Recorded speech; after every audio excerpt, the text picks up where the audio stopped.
Ito nga pala si Janet, ang bata na sa murang edad ay nakikipagsapalaran na agad sa laot. Wala ka ba, Janet, idea kung saan tayo pupunta? Hindi man lang kayo naigagala, naipapasyal, Hindi po. nakarating ka na ng mall? Hindi po. Kaya ngayong araw ay naisipan namin na kahit papano ay mailabas man lang ang batang si Janet. Papa mo ba hindi naman nagkakaproblema sa inyo? Minsan po nag-aaway. Dahil sa... Dahil sa wala na nga po kaming halos makain. Papa naman po wala pong mahanggulo.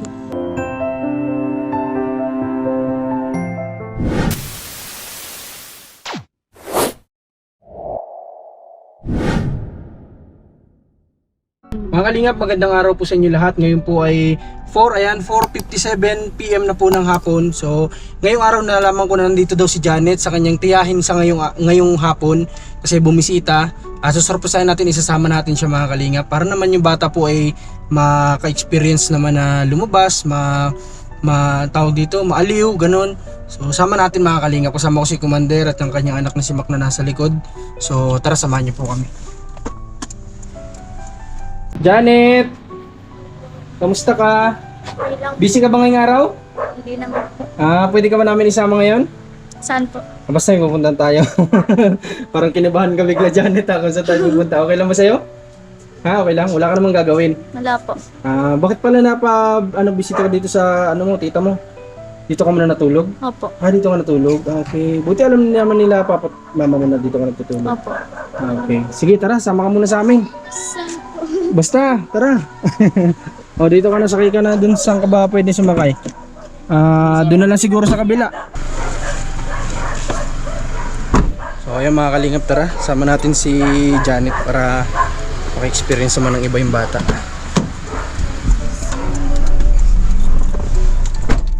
Kamusta naman, Janet? Okay ka naman? Opo. Okay ka lang dyan sa likod? Okay lang po. Okay. Kailan ang plano mong umuwi?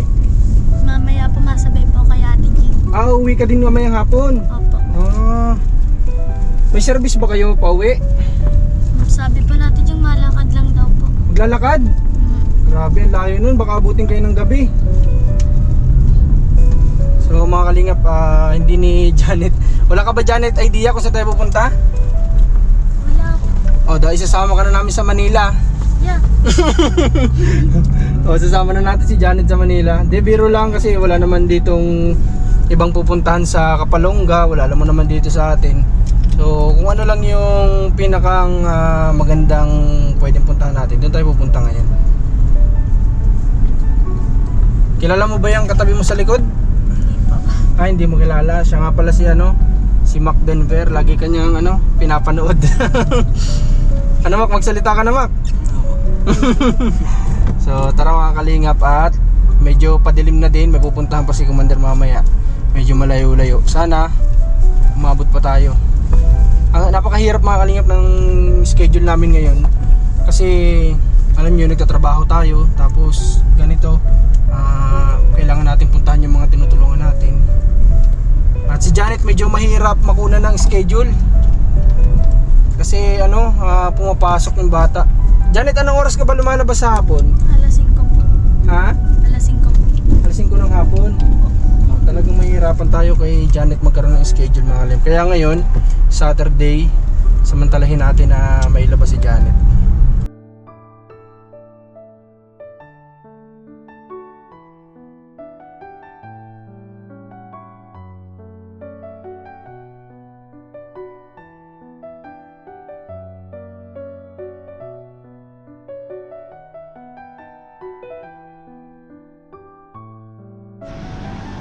Ngayong araw, Janet, anong ginawa mo?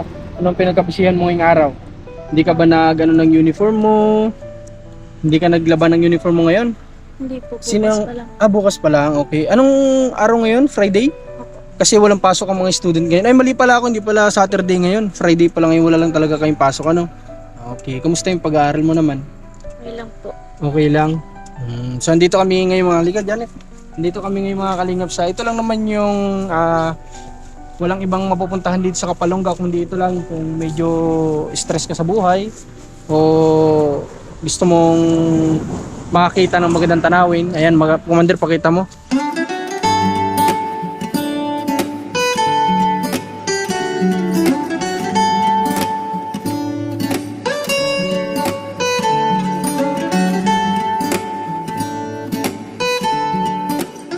Janet, yung ano, yung pag school mo na nakaraang itong linggo na ito, kamusta? Okay naman. Kumusta yung ano, yung pagkain mo? Okay po, kaso po nung minsan nawalan po ako ng pera. Ay, nawalan ka? Opo, may Bakit? nakuha po ata sa bag ko. Bakit? Paano mo nasabi na, Kaya wala po akong pinang-ulam. paano mo nasabi na may kumuha? Sure ka na nasa bag mo yun? Opo, nasa bag ko po at nung pag-resist ko po nandun pa. Pero nung pagbalik ko po nawala na po yung pera. Ay, grabe. Bakit may gumagawa pa ng mga ganyan na kaklase mo? Kaklase mo kaya? Hindi po. Hindi, siyempre mahirap magbintang ano. Okay, sayang naman. So anong ginawa mo pala dun sa kunting na ibigay ko sa'yo? Parang may nabalitaan ako, parang may binili ka daw? Opo, Anong bibili binili po mo? ako ng bag. Tapos? Tapos bibili po ako ng sapatos. Ay, grabe. So sa maliit na halaga na naibigay natin kay Janet, pinahalagahan niya po, bibili siya ng shoes, tapos bumili daw siya ng bag. Ano ba yung mga kulang sa iyo sa pag-aaral? Yung uniform pa po. Kulang pa po. Uniform? Wala pa po akong uniform. Ano ba yung uniform doon, pinapatahi, binibili lang? Patahi po. Pinapatahi din ang uniform ninyo. Okay. Ni isa ba wala kasi wala kang uniform? No, ginagamit ko pa yung nung grade 6 pa po ako. Grade 6 pa? Opo, Anong grade ka na ngayon? 7 pa lang po. Grabe. 3 years na niyang ginagamit yung uniform na yun. Kasya pa sa'yo? Opo, Kasya pa naman. Anong kulay na nun? Hindi na siya totally puti talaga. hindi na. Medyo madilaw na ganun. Grabe naman yan. So mga kalingap, Janet, kaya kita sinama dito at para kahit pa paano malibang ka naman. Dito ba madalas ako kapunta ka dito? Hindi po. Hindi.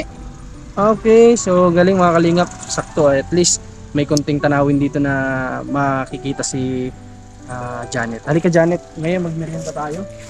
May mga dala kami dito ng merienda. Meron tayo dito mga kalingap, syempre may dala tayo ditong pizza para makain. At meron din tayong dalang umiinom ka ba Janet ng milk tea? Umiinom ka ng ganyan? Hindi ka pa nakatikim? Grabe, ang dami pala nito mga kalingap, hindi pa natitikman ni Janet. Ni milk tea daw, hindi pa nakakatikim. May dala din tayo ditong tawag dito? Rice. Kaso nasa plastic lang nila nilagay. Okay, pero merinda tayo. Oh, Mac, kuha ka dito, Mac.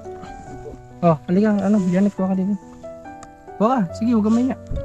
Pizza ba, nakakatikim ka din? Nung opo, nakatikim. Kahit paano nakatikim ka naman ng pizza. Okay, halika, kuha ka dito. Kuha ka. Ito ka, kuha ka dyan.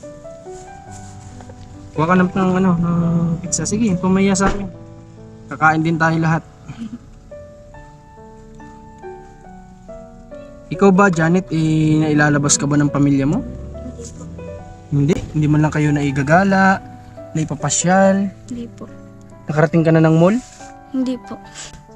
Grabe, may mga bata pa pala. Oh, Mac, may mga bata pa palang ganito yung dinadanas. Kagaya ni Janet na hindi pa nakapunta ng hindi pa nakakapunta ng mall. Ni milk tea nga, di pa daw niya natitikman. Grabe, ka.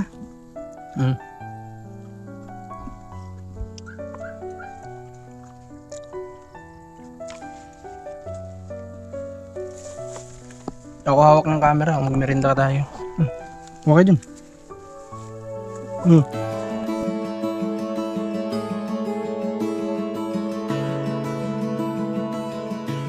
Doon ba dyan sa tita mo, okay naman na nandun ka? Ano ba yung tita mo doon? Bahay nila yun o ano? Hindi po. Ano yung ginagawa ng tita mo? Ba't doon siya nakatira? Ganun. Nag-aalaga lang po ng matanda. Okay. Tapos nakikitulog ka doon kung minsan? Opo.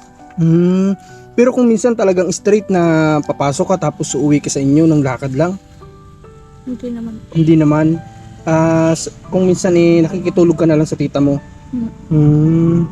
Tapos ang pinakang kadalasan na nagiging lakad mo, yung kapag ganitong araw, halimbawa Sabado, uuwi ka sa inyo, yun yung pinakang lakad mo. Opo. Pero dati ba talagang lakad lang yung nakwento mo sa amin na talagang lakad talaga? Opo. Papasok lakad, uuwi lakad, ganun. Grabe. Kain ng kain, Janet. Meron tayo ditong may dala tayo ditong yan, milk tea. Try natin itong milk tea para matikman na ni Janet. O, baka mo, Janet. Ayan. At hindi pa pala itong bata na ito nakakatikim ng mga ganito.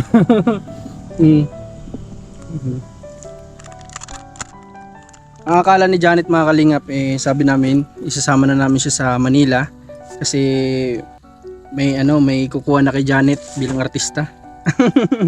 Medyo kinabahan si Janet. Mac, meron ditong meron ka na? Kain tayo ng price. Grabe yung price nakalagay sa plastic, oh. Ikaw ba, Janet, pinangarap mo din na makapunta sa magagandang lugar? Opo.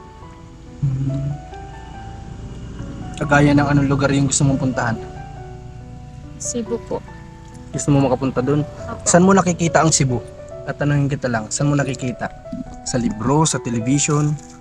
Nung nagpunta po yung ate ko. Nagpunta ay nakita mo saan? Sa cellphone? Ganyan? Napanood mo? Maganda sa Cebu, gusto mo makarating doon? Malay mo, someday matupad yung pangarap mo, Okay. Ito, mga kalingap, sa totoo lang, napakalapit na nitong lugar na ito para dito sa mismong bayan ng Kapalonga. Pero ito lang hindi pa ni Janet nararating, Grabe. Hanggang saan ka lang ba, Janet, nakakarating dito sa Kapalonga? Doon lang po. Saan? Doon po sa may kabahayan. Anong ginagawa mo dyan? Napunta po ako sa kaklase ko. May kaklase ka dyan? Doon ba sa mga dala namin, Janet, kahit paano may nakatulong ba kami sa'yo? Opo, Yung malaking tulong na po yun. Ay talaga? Yung unang pagbisita pa lang namin. Yung mga dala ba namin, naluto nyo na o ano? Nabigyan ko po din yung mga kapatid ko. Binigyan mo din? Bait na bata ito. Sinishare yung blessing na natatanggap niya sa... Ang lahat ba ng kapatid mo, Janet, matanong ko, may mga asawa na? Dalawa na lang po kami na ate ang wala. Huwag ka muna mag-asawa. Ha? Dapat magtapos ka muna ng pag-aaral mo, no? At ano nga pala, natanong ko ba sa inyo nakaraan kung ano yung gusto mo maging course kung sakali makapag-aaral ka ng college? Gusto ko pong kumuha ng course na na education. Eduk. Bakit yun ang gusto mo?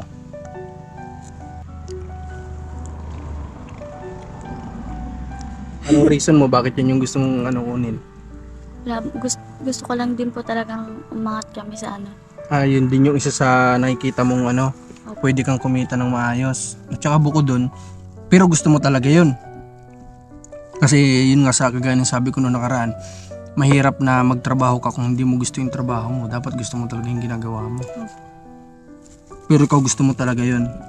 Maganda yun, mga kalingap, kapag gusto ni Janet mismo yung trabaho na gusto niyang pasukin. Janet, may isa pa ako sa yung gustong itanong. Yung mama at papa mo ba hindi naman nagkakaproblema sa inyo? Minsan po nag-aaway. Dahil sa Wala na nga po kaming halos makain.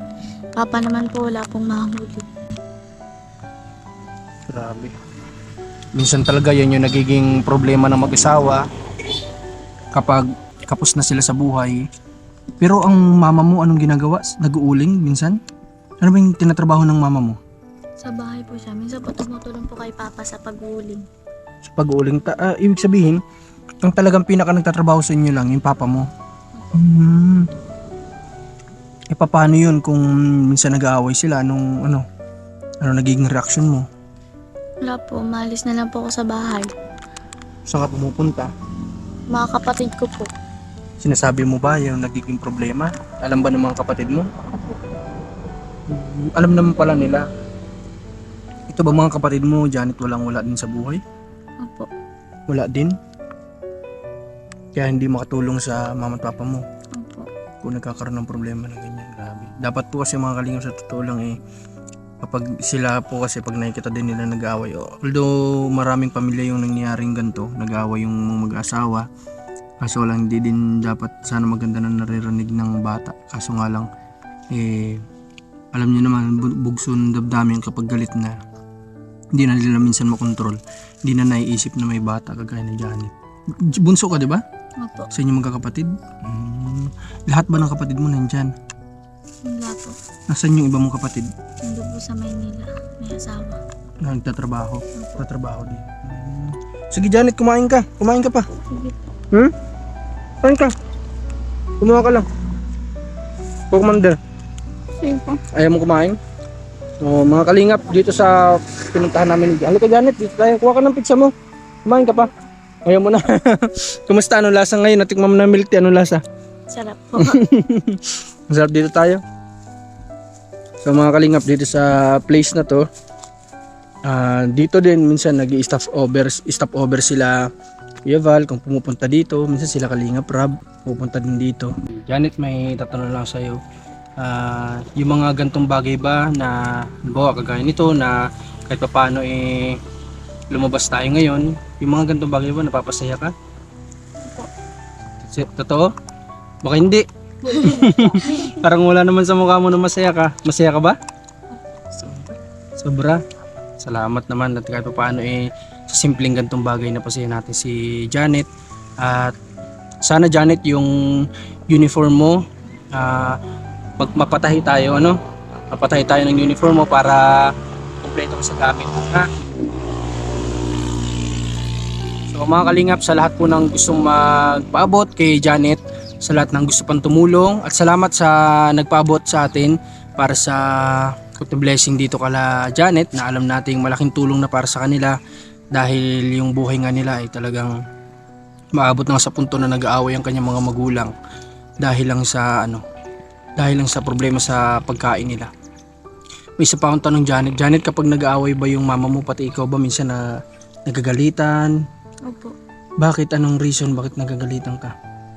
Pag po nag-away sila, damay na po ang lahat. May ganun? Opo. Damay-damay na lahat? Grabe naman yan. Minsan naalis na lang po ako sa bahay. Para hindi ka na madamay. Oo. Grabe. Okay Janet, may isa pa akong tanong bago tayo matapos sa vlog natin ngayong araw. Gaano kahirap Janet na yung ginagawa mo na sumasama ka sa papa mo sa laot? Mahirap din po. Mahirap. Gaano kahirap? Ano yung hirap na nararanasan mo dun? Yung pong paglangoy po ng malalim.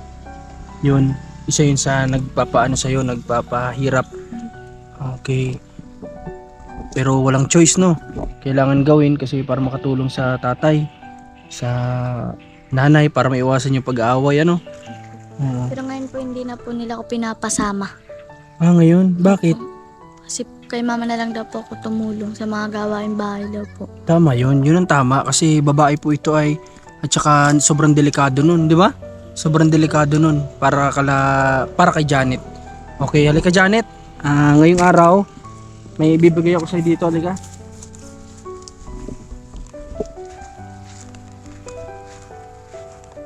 So nakita mo tong ano to? Alam mo kung ano to? Ano ito? Gas. Bigas? Opo. Okay, sa'yo na ito, ha? Ha? Janet? Bakit parang naluluha ka na naman? Huwag ka nang umiyak. At sa'yo na ito, kunting blessing lang naman, ano? Tapos bukas, kung nandun ka sa inyo, at maglalaan kami ng oras ni Commander, bibisitahin ka namin, ha? At kung ano yung blessing pa na madadal namin, bibigyan namin sa'yo, ha? Pero sa ngayon, okay, wala ka naman Janet. Ito ay pasalubong mo to sa mama at papa mo, no? Para kahit paano makabawas sa gastusin nyo, ha? Okay, so yun, masaya naman daw si Janet ngayong araw at maraming salamat dahil pinayagan tayo ni Janet na sumama syempre. Kahit na kinabahan si Janet, akala niya kung saan kami pupunta. Syempre, salamat din sa kasama natin, Commander ni Marcos, Alma Vlog sa kanyang Facebook page. At kay Mac Denver andun sa likod na nagiging cameraman na rin natin dahil nga sa sobrang dami talagang gawain. Maraming salamat sa inyong lahat na sumusuporta. May gusto ko ba sabihin sa lahat ng nanonood sa'yo? Wala po. Ha? Okay, sa nagpaabot sa atin ng blessing, anong gusto mo sabihin? Maraming salamat. Sana po marami pang blessing ang dumating sa amin. Okay. So yun mga kalingap, salamat ulit at siguro hatid na rin namin si Rose para po na sa ganun ay makauwi sila gagabihin. Ay, si Janet pala. Si Rose pala yung tinutulungan ng Commander yun. So maraming salamat ulit, salamat sa suporta at salamat sa merienda. God bless po.